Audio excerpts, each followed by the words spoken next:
வணக்கம். எப்படி வந்து அரசியல் ரிப்போர்ட்டர் சேனலுக்கு வந்து சப்போர்ட் பண்ணுறீங்களோ அதே போல் இந்த அரசியல் தமிழ் இந்த சேனலுக்கு வந்து சப்போர்ட் பண்ணுங்கள். அப்போ தான் வந்து உடனுக்குடனே எனக்கு நியூஸ் கொடுக்குறதுக்கு அதிக ஆர்வமாக இருக்கும்.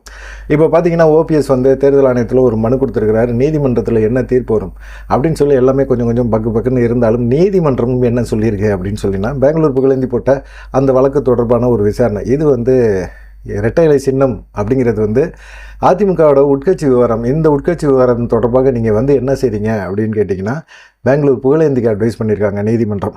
நீங்கள் தேர்தல் ஆணையத்தில் ஒரு மனு போடுங்க அப்படின்னு சொல்லிட்டு முடிச்சு வச்சுட்டாங்க. ஆனால் ஓபிஎஸ் வந்து சமயோசிதமாக வந்து ஒரு விஷயத்தை பண்ணியிருந்தார்.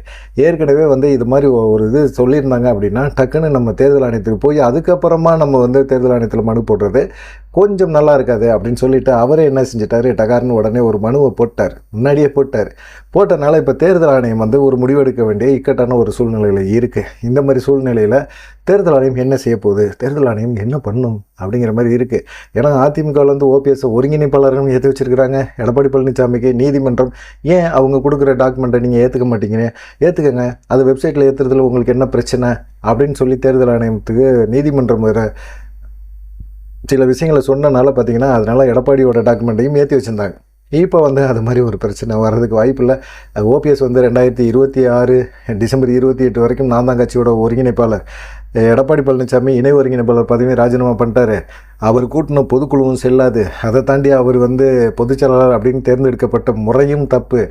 அதிமுக பைலா பிரகாரம் அவர் எதையுமே பண்ணவே இல்லை அப்படின்னு சொல்லி இது பண்ணியிருந்தார், மனு போட்டிருந்தார்.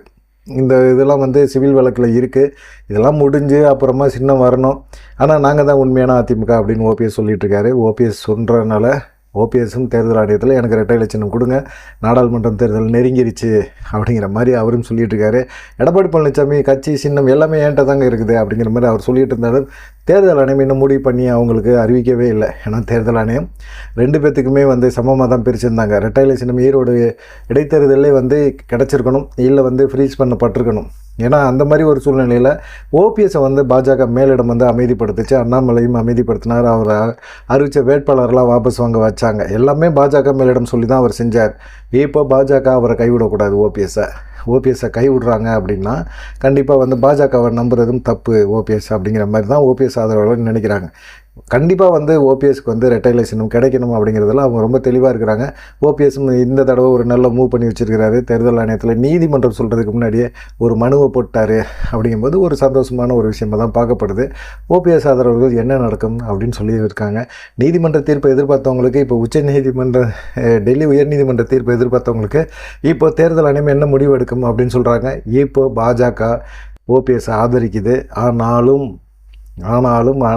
அப்படிங்கிற ஒரு டவுட் இருந்துக்கிட்டே இருக்குது. ஏன்னா ஓபிஎஸ்ஸை வந்து கண்டிப்பாக பாஜக கைவிடாது அப்படின்னு சொல்லி ஓபிஎஸ் நினைக்கிறார். மற்றவங்கெல்லாம் டவுட்டில் தான் இருக்கிறாங்க. எல்லாருமே டவுட்டாக தான் இருக்காங்க. அவர் ஆதரிக்கிறவங்க எல்லாருமே பாஜகவை முழுமையாக நம்பி அப்படியே இறங்கிட்டீங்க. என்ன நடக்குமோ என்ன செய்யுமோ அவங்க நினச்சா வந்து உங்களுக்கு இரட்டை இலை கொடுத்துருக்கலாம். கட்சியில் இருக்கிற வேலுமணி, வீரமணி எல்லாத்தையுமே இங்கிட்டு கொண்டாந்து விட்டுருக்கலாம். தங்கமணி எல்லாம் கொண்டாந்து இங்கிட்டு விட்டுருக்கலாம். ஆனால் செய்ய மாட்டேறாங்களே, ஏன் செய்ய மாட்டேறாங்க அப்படின்னுங்கிற ஒரு எண்ணம் அவங்களுக்கு இருந்துக்கிட்டே இருக்குது. பார்க்கலாம் என்ன நடக்கும் அப்படின்னு சொல்லிட்டு. நன்றி, வணக்கம். தொடர்ந்து இந்த சேனலையும் ஆதரவு கொடுங்க.